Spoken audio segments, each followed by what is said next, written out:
नमस्कार, जय हिंद। YouTube पर इतिहास विमर्श में आप सभी का स्वागत है।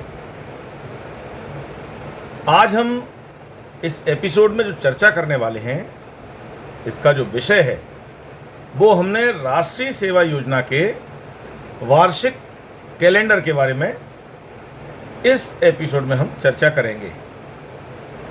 कई बार कार्यक्रम अधिकारी भी चर्चा करते हैं, विद्यार्थी भी चर्चा करते हैं जो स्वयंसेवक हैं एनएसएस के, कि ये वार्षिक कैलेंडर है क्या और इसमें किस प्रकार से काम करना है।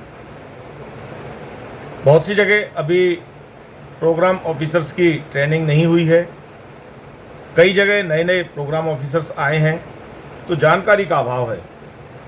इसीलिए मध्य प्रदेश शासन उच्च शिक्षा विभाग मंत्रालय द्वारा जो राष्ट्रीय सेवा योजना प्रकोष्ठ का संचालन किया जा रहा है, वहाँ से एक पत्रक जारी करके वर्ष 2024-25 के लिए एक वार्षिक कैलेंडर तैयार किया गया है।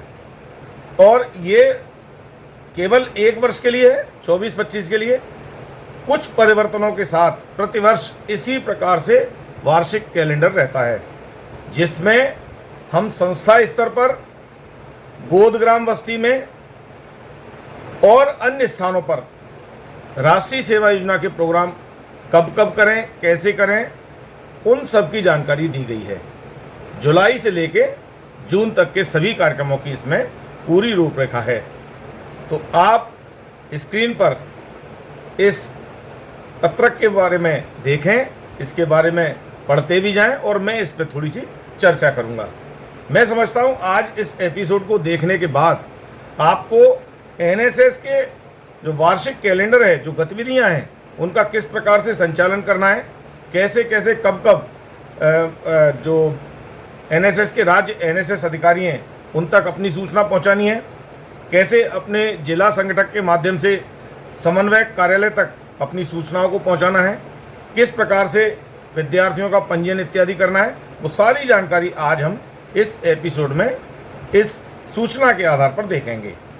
तो आप एक नज़र अपने स्क्रीन पर लें और देखें कि इस सूचना में खास खास बिंदु क्या हैं पूरे वर्ष भर के लिए। तो देखते हैं।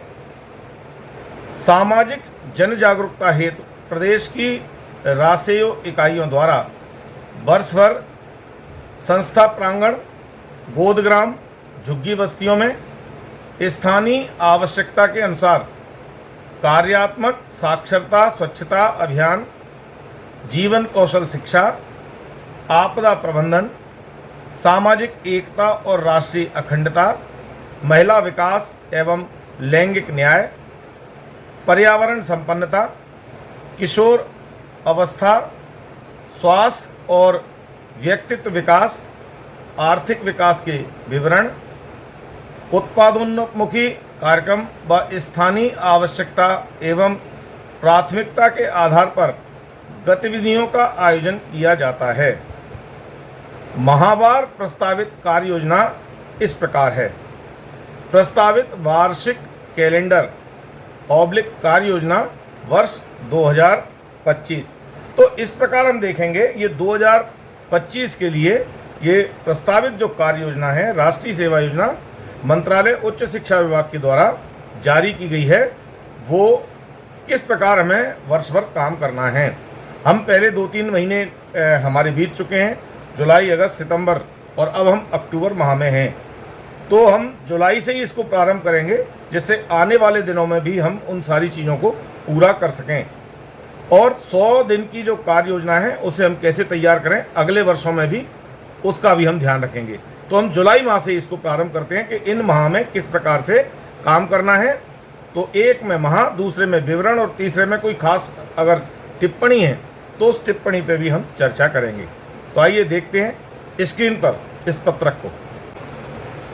जुलाई 2024 के लिए स्वयंसेवकों का पंजीयन, ये विवरण है। स्वयंसेवकों का पंजीयन करना है। डिजिटल साक्षरता का प्रशिक्षण पूर्ण करते हुए नवीन विद्यार्थियों का पंजीयन, छात्र छात्राओं का दिशा निर्देश अभिमुखीकरण कार्यक्रम या ओरिएंटेशन प्रोग्राम, राष्ट्रीय सेवा योजना राष्ट्रीय स्तर पुरस्कार प्रस्ताव, मध्य प्रदेश राज्य स्तर राष्ट्रीय पुरस्कार हेतु प्रस्तावों की प्राप्ति का कार्यक्रम, गोदग्राम झुग्गी बस्तियों का चयन, सलाहकार समिति का गठन और बैठक करना, संस्थाओं में अभिमुखीकरण कार्यक्रम चलाना, वृक्षारोपण प्रांगण एवं गोदग्राम में एवं संस्था के बाहर वन विभाग या प्रशासन के सहयोग से।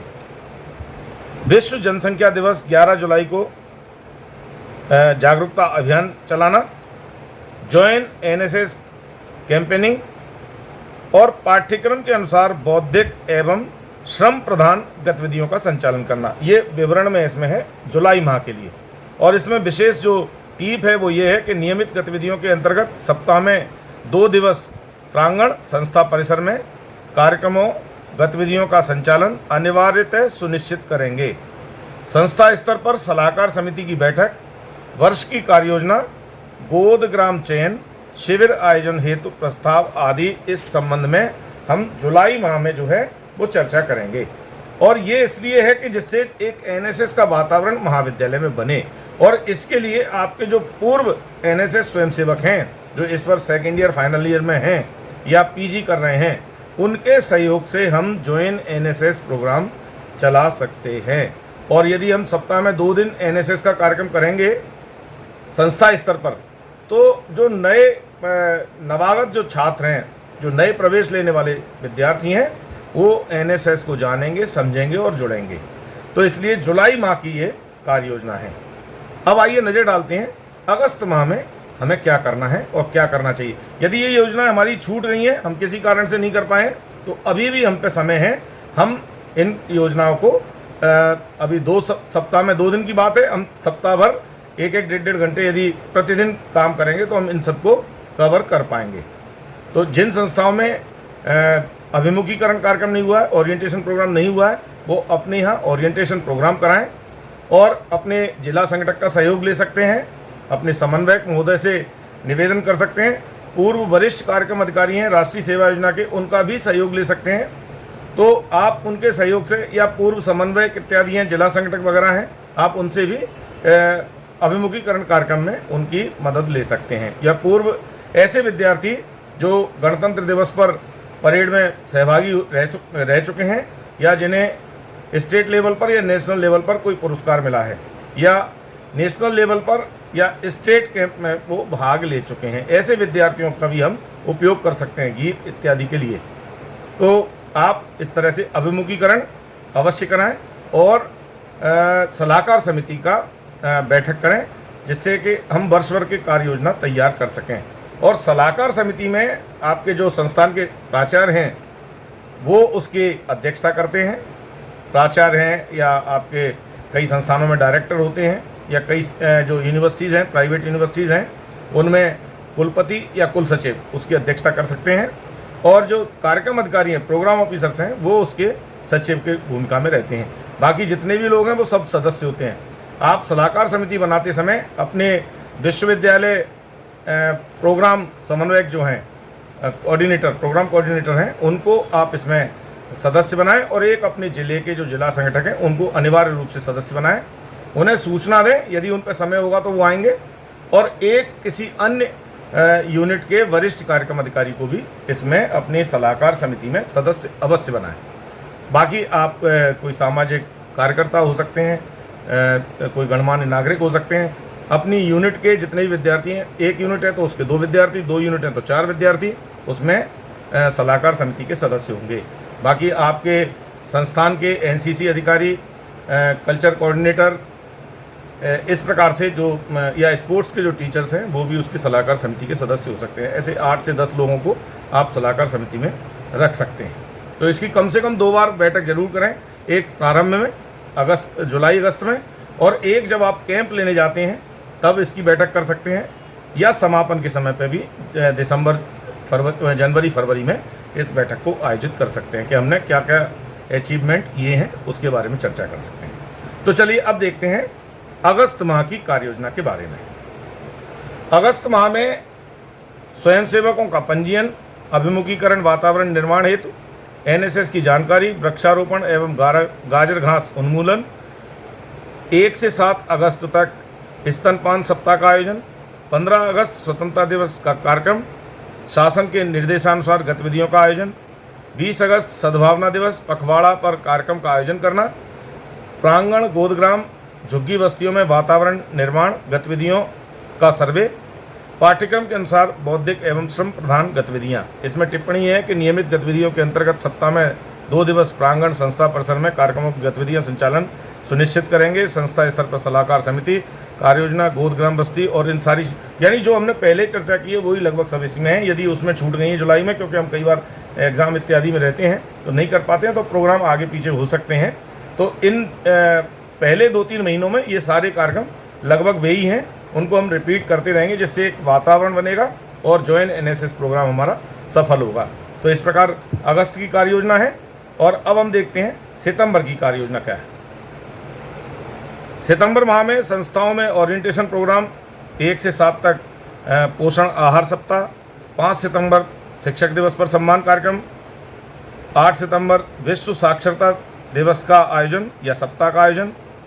24 सितंबर राष्ट्रीय स्थापना दिवस पर 3 दिवसीय विभिन्न कार्यक्रमों का आयोजन। इसमें प्रदर्शनी हो सकती है, सम्मान समारोह हो सकता है। गोदग्राम बस्ती में या झुग्गी बस्तियों में आप जन जागरण के कार्यक्रम कर सकते हैं, गतिविधियां कर सकते हैं। सभी नवीन विद्यार्थियों को मेरा युवा भारत तथा डिजिटल साक्षरता का प्रशिक्षण प्रदान कर सकते हैं या करा सकते हैं। पाठ्यक्रम के अनुसार बौद्धिक एवं श्रम प्रधान गतिविधियों को इसमें आयोजित कर सकते हैं सितंबर माह में। और इसमें जो विशेष टिप है उसमें श्रम प्रधान गतिविधियां एवं बौद्धिक गतिविधियों के बारे में है। यह कार्य निरंतर चलते रहेंगे। पंजीकृत विद्यार्थियों की सूची के अनुसार कार्यों का बंटवारा और टोली बनाकर कार्य करने की जो है वो प्रयास करना चाहिए और उनकी जानकारी देना चाहिए। कारण क्या है, ये जो पूरे कार्यक्रम हैं, यही कार्यक्रम हमारे जो विद्यार्थी बी और सी प्रमाण पत्र के लिए जाते हैं, ए प्रमाण पत्र के लिए जो स्कूल लेवल पर प्रयास करते हैं, इन्हीं सब से उनके 120 घंटे कंप्लीट होते हैं। और 120 घंटे 1 वर्ष में काम करेंगे और 2 वर्ष 240 घंटे काम करेंगे तो उनको बी सर्टिफिकेट मिलेगा।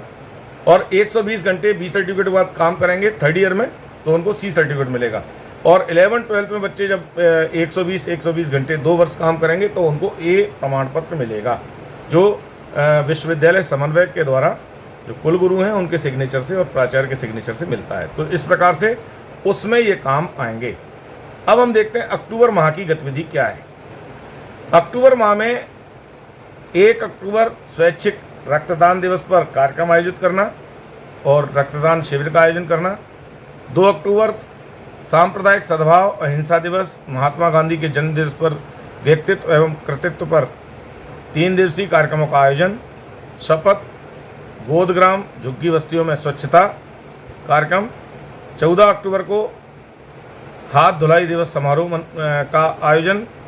16 अक्टूबर को विश्व खाद्य दिवस पर खाद्यान्न के प्रति जागरूकता। 24 अक्टूबर को संयुक्त राष्ट्र दिवस कार्यक्रम। 28 अक्टूबर राष्ट्रीय एकता दिवस, बचत दिवस, सर्जिकल स्ट्राइक दिवस, इन पर कार्यक्रम। 24 से 30 अक्टूबर यातायात सप्ताह के अंतर्गत यातायात ट्रैफिक संबंधी जागरूकता कार्यक्रम। ट्रैफिक वार्डन के रूप में स्वयंसेवकों को प्रशिक्षण। 31 अक्टूबर राष्ट्रीय एकता दिवस के अवसर पर सरदार वल्लभ भाई पटेल के व्यक्तित्व कृतित्व पर गोष्ठी, रैली व शपथ कार्यक्रम हो सकते हैं। इसमें पाठ्यक्रम के अनुसार बौद्धिक एवं श्रम प्रधान गतिविधियां होंगी।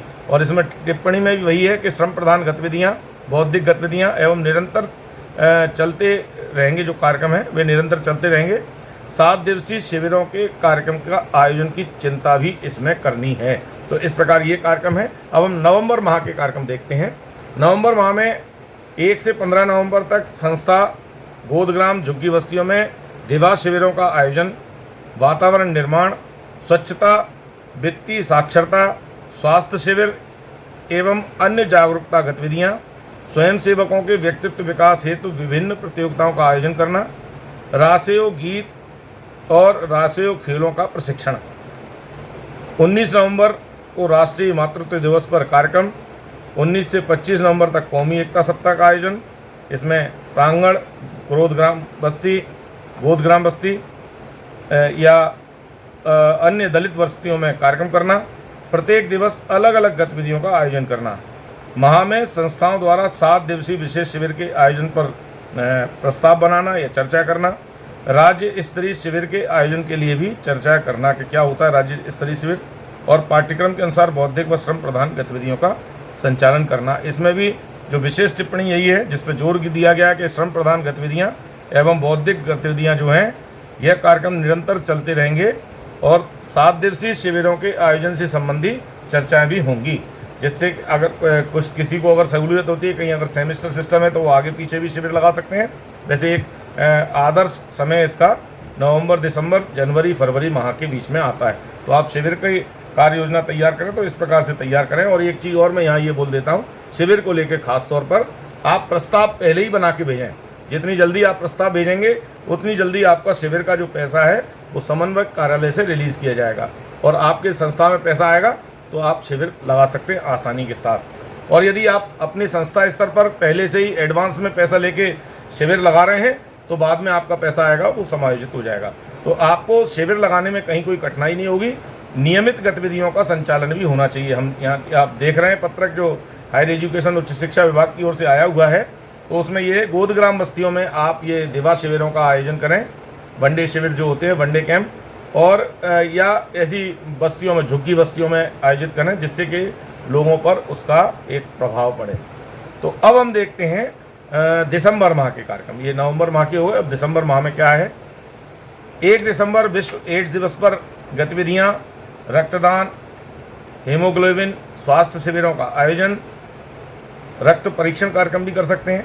10 दिसंबर मानव अधिकार दिवस पर गतिविधियाँ, सामाजिक जागरूकता हेतु वातावरण निर्माण, स्वच्छता, वित्तीय साक्षरता, स्वास्थ्य शिविर एवं अन्य जागरूकता गतिविधियाँ, स्वयं सेवकों के व्यक्तित्व विकास हेतु विभिन्न प्रतियोगिताओं का आयोजन, राष्ट्रीय गीतों एवं राष्ट्रीय सेवा योजना के खेलों का आयोजन, माह में संस्थाओं द्वारा 7 दिवसीय विशेष शिविर का आयोजन भी दिसंबर माह में कर सकते हैं या उसके बारे में चर्चा कर सकते हैं, तैयारी कर सकते हैं। पाठ्यक्रम के अनुसार बौद्धिक एवं श्रम प्रधान गतिविधियों पर हम चर्चा करेंगे। साथ ही साथ इसमें जो विशेष टिप्पणी है, श्रम प्रधान गतिविधियां एवं बौद्धिक गतिविधियों का जो कार्यक्रम है वो निरंतर चलते रहेंगे और 7 दिवसीय विशेष शिविर के बारे में चिंतन करेंगे।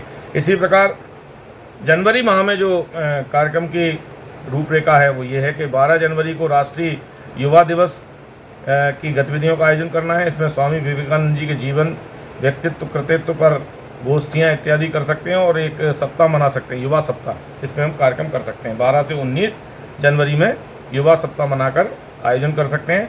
हम अपने जो संस्था का प्रांगण है उसमें भी कर सकते हैं, गोद ग्राम बस्ती में कर सकते हैं, झुग्गी बस्तियों में भी इस कार्यक्रम का आयोजन कर सकते हैं। विभिन्न गतिविधियाँ 7 दिन के लिए। इसी के साथ साथ मतदाता जागरूकता हेतु पोस्टर, निबंध, वाद विवाद, नारा लेखन प्रतियोगिता इसका आयोजन कर सकते हैं। 25 जनवरी को राष्ट्रीय मतदाता जागरूकता दिवस है। 26 जनवरी गणतंत्र दिवस पर हम संस्था में, गोदग्राम में, झुग्गी बस्तियों में देशभक्तिपूर्ण कार्यक्रमों का आयोजन कर सकते हैं। 30 जनवरी शहीद दिवस पर गतिविधियों का आयोजन कर सकते हैं। संस्थाओं द्वारा गोदग्राम में 7 दिवसीय विशेष शिविर का आयोजन इस माह में किया जा सकता है। राज्य स्तर पर नेतृत्व प्रशिक्षण शिविर और जो सम्मेलन आयोजित होते हैं उनमें भी विद्यार्थियों को सहभागिता के लिए प्रेरित कर सकते हैं या चयन कर सकते हैं। पाठ्यक्रम अनुसार बौद्धिक एवं श्रम प्रधान गतिविधियों का कार्यक्रम करेंगे और इसमें भी विशेष टिप वही है, श्रम प्रधान गतिविधियां, बौद्धिक गतिविधियां जो हैं वो निरंतर चलती रहेंगी। तो इस प्रकार से ये जनवरी माह का कार्यक्रम है। अब यहाँ बहुत से लोग ये सोच रहे होंगे कि लगातार कार्यक्रम हो रहे हैं तो हम और कार्यक्रम कब करेंगे। ऐसा नहीं है, प्रत्येक कार्यक्रम आपको नहीं करना है। ये जो कार्यक्रम है ये प्रस्तावित कार्यक्रम है, इनमें से हम कुछ कार्यक्रम कर सकते हैं। सभी अगर कर सकते हैं तो अच्छी बात है, नहीं कर सकते हैं तो जो हैं वो हर माह में डिसाइडेड कार्यक्रम हैं और हर वर्ष ऐसा कैलेंडर आता है, लगभग यही कार्यक्रम रहते हैं। कुछ विशेष जो अवसर होते हैं उसमें कुछ बदल जाते हैं तो उनको हम परिवर्तित कर सकते हैं। लेकिन यदि हम पे एक माह में 10 कार्यक्रम है तो हम कोशिश करें कि हम 5 कार्यक्रम जरूर करें, क्योंकि प्रति सप्ताह हम 2 दिन जो इकट्ठे हो रहे हैं उन 2 दिनों के हिसाब से कि अगर हम 4 सप्ताह एक महीने में मान लेते हैं तो 8 कार्यक्रम तो सहज भी हो सकते हैं। और यदि कोई छुट्टी इत्यादि पड़ती है तो फिर उस हिसाब से हम उसको कम ज़्यादा कर सकते हैं।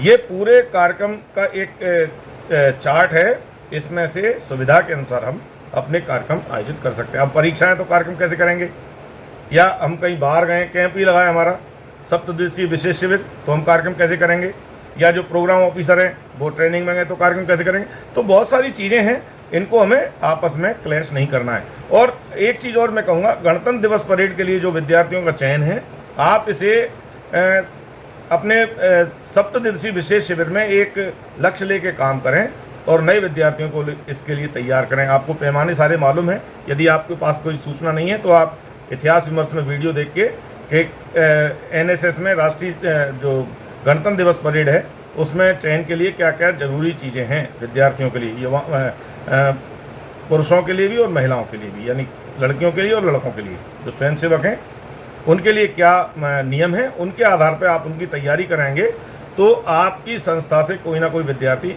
निश्चित रूप से गणतंत्र दिवस परेड में जाएंगे। अभी समस्या क्या है, जब शासन से पत्र आता है तब हम तैयारी करते हैं तो महाविद्यालय लेवल पर कोई विशेष तैयारी नहीं होती, और फिर जिला लेवल पर भी नहीं हो पाती, और फिर विश्वविद्यालय लेवल पर भी नहीं होती। और जो विद्यार्थी यहाँ से चुन के भी चले जाते हैं तो वो प्री आरडी कैंप में उनका नाम कट जाता है। तो हमारी यूनिवर्सिटी को भी मौका नहीं मिलता, हमारी संस्था को मौका नहीं मिलता। तो उसके लिए हम अपनी जो तैयारी करें, वो जो हम सप्तदिवसीय विशेष शिविर लगाते हैं, वहाँ से उन 7 दिन वो हमारे साथ बच्चे रहते हैं, हम वहाँ अच्छी तरह से उनकी ट्रेनिंग करा सकते हैं, उनको जान भी सकते हैं, और उनको लगभग 6 से 8 महीने का समय मिलेगा अपनी तैयारियों के लिए।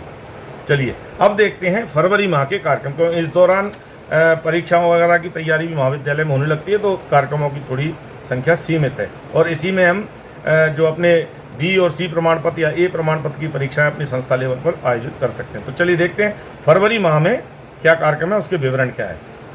फरवरी माह में एबीसी प्रमाण पत्रों हेतु स्वयंसेवकों का व्यक्तित्व परीक्षण, गोदग्राम में विभिन्न गतिविधियों का आयोजन, संस्थाओं द्वारा गोदग्राम में 7 दिवसीय विशेष शिविरों का आयोजन। यदि आपने पहले नहीं लगाया तो फरवरी में लगा सकते हैं। पाठ्यक्रम के अनुसार बौद्धिक एवं श्रम प्रधान कार्यक्रम, टिप्पणी में वही श्रम प्रधान गतिविधियां और बौद्धिक कार्यक्रम निरंतर चलते रहने चाहिए, और सप्तदिवसीय शिविर पर चिंतन करना है। इसी प्रकार मार्च में एबीसी प्रमाण पत्रों है तो जो स्वयंसेवकों का व्यक्तित्व परीक्षण है। 8 मार्च को अंतर्राष्ट्रीय महिला दिवस पर कोई कार्यक्रम का आयोजन कराना है। 31 मार्च विश्व वन दिवस पर आयोजन कर सकते हैं। स्वयंसेवकों के व्यक्तित्व विकास हेतु विभिन्न प्रतियोगिताओं का आयोजन हम इस माह में कर सकते हैं। संस्थाओं द्वारा गोदग्राम में 7 दिवसीय विशेष शिविर का आयोजन किया जा सकता है। विल वाउचर प्राप्ति, संपरीक्षण, रिपोर्टिंग, उपयोगिता प्रमाण पत्र इत्यादि हम कंप्लीट कर सकते हैं, जिससे कि हमारे जो वाउचर्स हैं वो क्लियर हो जाएं और हमारा पैसा हमें तुरंत मिल जाए। और इसमें भी हम वो श्रम प्रधान गतिविधियाँ और वो सारे कार्यक्रम वैसे ही नियमित करते रहेंगे, नियमित गतिविधियों के अनुसार।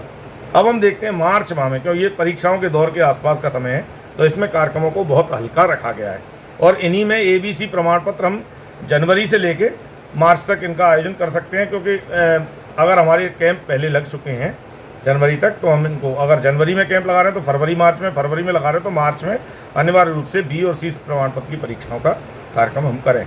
तो अब देखते हैं अप्रैल में क्या कार्यक्रम है। 7 अप्रैल विश्व स्वास्थ्य दिवस पर हम कार्यक्रम कर सकते हैं। अंधत्व निवारण दिवस के संबंध में भी हम कार्यक्रम का आयोजन कर सकते हैं। 14 अप्रैल को अग्निरोधक दिवस पर जागरूकता गतिविधियाँ, प्रतिवेदन, रिपोर्टिंग, उपयोगिता प्रमाण पत्र इत्यादि पर काम। पक्षियों के लिए पानी, दाना पानी व्यवस्था, सकोरे में पानी रखना और दाना रखना, इस तरह की हम बात कर सकते हैं। और पाठ्यक्रम के अनुसार बौद्धिक एवं श्रम प्रधान गतिविधियाँ कर सकते हैं, संस्था लेवल पर कर सकते हैं। मई माह में 1 मई को मजदूर दिवस की गतिविधियों पर कार्यक्रम आयोजित किया जा सकता है। स्वयंसेवकों द्वारा गोदग्राम में स्वच्छता अभियान चलाया जा सकता है। शिक्षा के अधिकार के तहत आरटी, जो निम्न वर्ग में गरीब बच्चे हैं, उनको स्कूलों में प्रवेश हेतु हम प्रेरित कर सकते हैं, जागरूकता के लिए कार्यक्रम चला सकते हैं। प्रतिवेदन, रिपोर्टिंग, उपयोगिता प्रमाण पत्र इत्यादि इस माह में हम कर सकते हैं। और जून माह में हम 3 से 7 जून आरबीआई व अन्य बैंकों के सहयोग से वित्तीय सहायता पर साक्षरता पखवाड़े का आयोजन कर सकते हैं। जैसे गोदग्राम बस्ती में भी कर सकते हैं, संस्था लेवल पर भी कर सकते हैं। 5 जून को विश्व पर्यावरण दिवस पर संस्था व गोदग्राम में पर्यावरण संरक्षण संबंधी गतिविधियाँ। 21 जून विश्व योग दिवस पर संस्था स्तर पर, तहसील स्तर पर या जिला और विश्वविद्यालय स्तर पर या राज्य स्तर पर आयोजन हों, उनमें सहभागिता कर सकते हैं। जिला स्तर पर बैठकों का आयोजन, स्वयं सेवकों द्वारा स्वच्छता अभियान और इसके साथ साथ पाठ्यक्रम के अनुसार बौद्धिक और श्रम प्रधान गतिविधियों का आयोजन हम कर सकते हैं। तो ये जो है एनएसएस के वर्ष भर के वार्षिक कैलेंडर की स्थिति है, जो राज्य उच्च शिक्षा विभाग है उसके राष्ट्रीय सेवा योजना द्वारा, उस प्रकोष्ठ द्वारा ये जारी की गई है। तो मैं समझता हूँ अब किसी प्रकार की कोई समस्या नहीं है, आप इन पर कार्यक्रम करें। यदि मुझसे किसी प्रकार की कोई सलाह चाहते हैं, कोई चर्चा करना चाहते हैं, राष्ट्रीय सेवा योजना को लेकर चर्चा करना चाहते हैं, तो आप कमेंट्स बॉक्स में जाकर अपने प्रश्न रखें, मैं उनका समाधान करने की कोशिश करूँगा।